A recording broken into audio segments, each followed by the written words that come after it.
Viewers, போற்றுவார் போற்றட்டும், புழுதிவாரி தூற்றுவார் தூற்றட்டும், ஏற்றதொரு கொள்கை எனதென்றால் எவர் வரினும் அஞ்சேன் அப்படின்னு அந்த இதுக்கு வரிக்கு தகுந்த மாதிரி நடந்து கொள்வது டிவிகே லீடர் மிஸ்டர் விஜய்.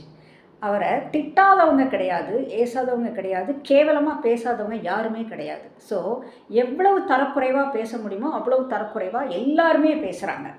அது இன்னார் தான் அப்படிங்கிறது இல்லை, எல்லாரும் பேசுகிறாங்க. Even a layman who doesn't like mister Vijay, அவங்க அப்படி தான் பேசுகிறாங்க. பட் மிஸ்டர் விஜய் இதை பற்றி எதையுமே காதில் போட்டுக்கிறது இல்லை. ஏன்னா அவங்க தூற்றட்டும், அவங்க போற்றட்டும், என்னுடைய வழி இது, நான் தேர்ந்தெடுத்திருக்கேன், நான் போய்கிட்டே இருக்கேன் அப்படின்னு சொல்கிறது.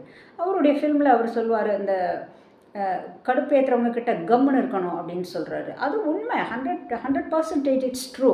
ஆனால் அவர் ஈஸியாக சொல்லிட்டு போயிட்டாரு. ஆனால் அப்படி இருக்க முடியாது எல்லாராலையும். அவரால் இருக்க முடியுது. அப்போது அந்த அளவுக்கு அவர் மனசை அவர் பக்குவப்படுத்தியிருக்காரு. ஸோ அது பெரிய அரசியல்வாதி தானே.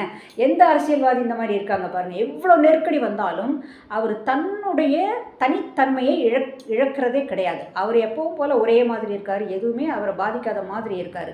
ஆனால் எல்லாம் புரியுது, அவர் போய்கிட்டே இருக்கார். ஸோ இதை விட ஒரு பாலிட்டிஷியனுக்கு வேறு என்னங்க வேணும்? எஸ்.